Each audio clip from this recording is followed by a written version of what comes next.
Well, guys, this is Casey is Raw again, and this is Talking Wrestling with Casey is Raw. And today I want to talk about the recent Dark Side of the Ring, one with Chris Kanyon. Some people were kind of praising him. And the reason I would say I'm not praising him is not because he was gay. I mean, I don't care if whoever is gay. My problem is that the world's kind of praising him when a sinister minister or James Mitchell saying that he was strangling him and beating the hell out of him from Kanyon. That I'm just wondering, to the point where it was strangling him with his thumbs on his Adam apple, to the point, I guess, where Sinister Minister was pretty much passed out, that he had to wake him up.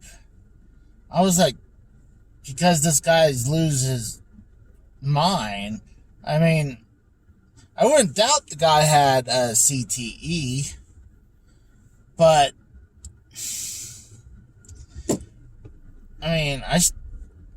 but he has some kind of like rage, kind of almost to the point like Chris Benoit rage, where you could have killed him. So that's the one thing that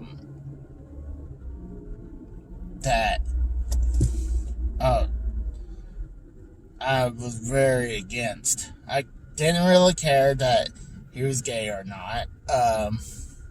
At that time, I was hearing rumors of him being gay, but this is right after he got released from WWE. And the whole thing with him playing as Boy George, it could have been a rib.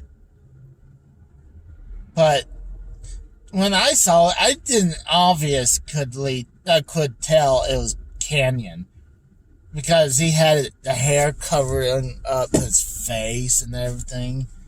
So I don't think it was obvious that it was Chris Kanyon. I could be wrong, but like I said, I think it could have been a rib. A bad rib, very bad taste rib. But I always heard they wanted to sue the WWE because he got released, that they were saying they knew he was gay. I'm gonna debate about that, because everyone and their mother knew that Pat Patterson was gay. We didn't have to wait until Legends House, like one of the last episodes, to find out Pat Patterson was gay. He just confirmed it. We all, fund the whole thing of the sex scandal in the WWE, or the early 80s, I believe. But it was kind of well known that he was gay. So Vince hated gay people. Even though Pat Patterson was a genius behind the scenes, wouldn't he want to get rid of him permanently? So I'm going to say that's BS. Do I think maybe there's gay bashing behind the scenes? Yeah, I wouldn't say it was just WWF. I guarantee you it could have been in any promotion during that time. Like, I'm talking about in the 80s and 90s with WWF, WCW, ECW, maybe even NWA, or wherever. It wasn't accepted. It's kind of like how, people, when Ellen announced that she was gay. It was huge. She was practically the first person who was alive announced she was gay, and it was a big deal. I heard it actually hurt her sitcom, but I really don't think it really did. I actually think it actually helped. But I know some people that thought it was very distasteful. But I started watching wrestling like 97, 98, and I think I remember about I remember Glacier for sure. I might have remembered Mortis. So, but I definitely remember Glacier because he's obviously a ripoff of Sub-Zero. But like the Song Monster says, Mortis, it was definitely a ripoff of Reptile from Mortal Kombat. So, I was never a huge fan of him. I need to go back and watch some of his matches because they were saying he had great offense. I do remember him in WCW, late WCW, and obviously when he got hired to WWF, and he was holding the United States Championship, and wasn't it at that time? I didn't fucking do anything, asshole.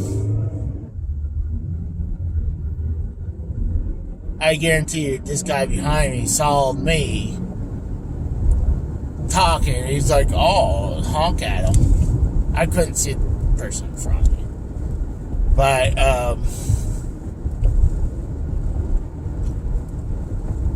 this guy's just impatient, but that's beside the point. So,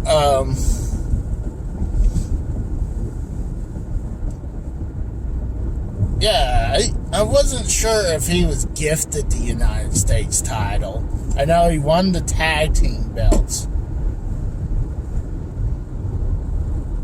But, I just don't remember him being that good of a wrestler. And you know what? And I would probably would defend John Cena and Ric Flair because I wouldn't say his athletic skills sucked. I hate to say this. I hate to talk ill but of the dead. But, his gimmick sucked. I mean, he was just kind of generic. He needed something to be different. Yeah, maybe the gay character could have worked. The Orlando Jordan, they were thinking about that back before they released Orlando Jordan. But, when TNA did it, it was horrible, bro.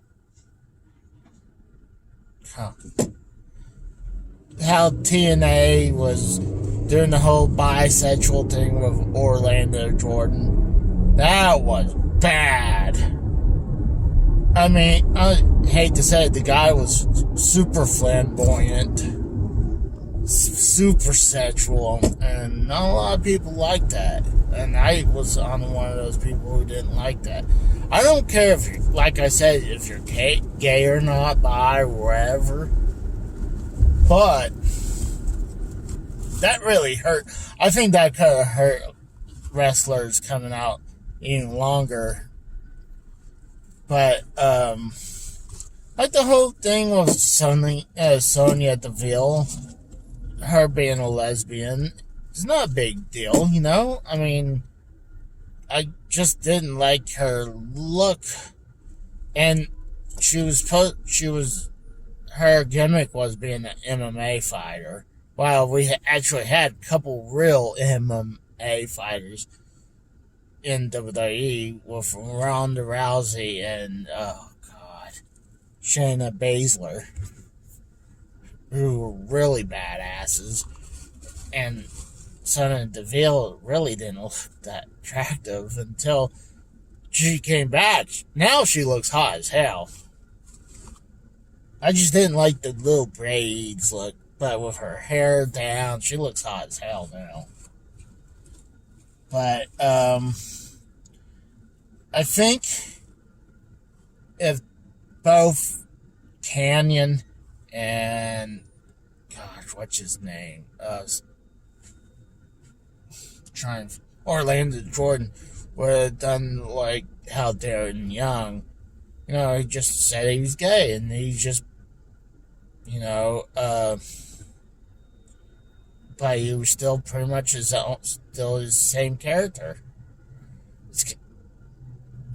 They didn't make him flamboyant or super sexual, like I said, what Orlando Jordan was doing in TNA. That was real bad. But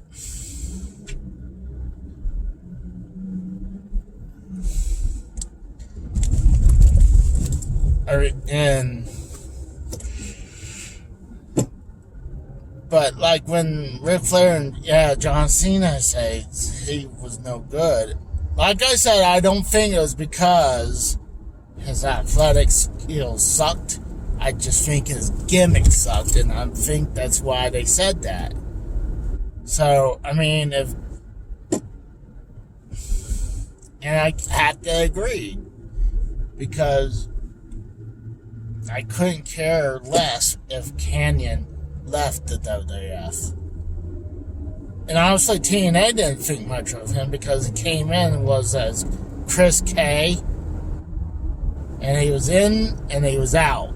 I think he did 1 or 2 matches for TNA. But, he could have pulled a normal gimmick, say, yeah, I am openly gay, wrestler, but judge me as my skills, not as my sexual preference. But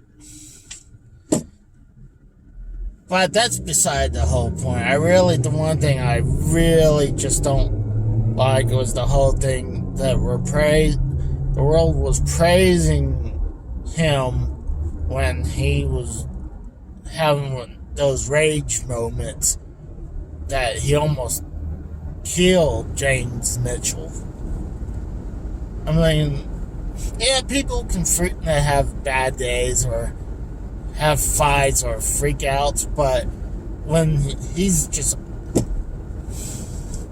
freaking out all the time, and to the point where James Mitchell had to have a gun to protect himself from the guy, even though James Mitchell really didn't at the very end hold it against him. But I'm like, alright, let's say this. Let's say if Chris Benoit didn't kill his wife and his child, but let's say he strangled them and beat them, but he's a great wrestler, right? So is that okay? No, obviously not.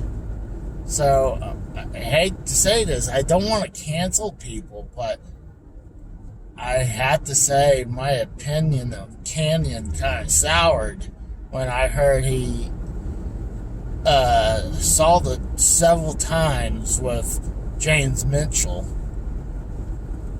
And once again, I like to preference this as it's nothing towards his sexual preference at all. So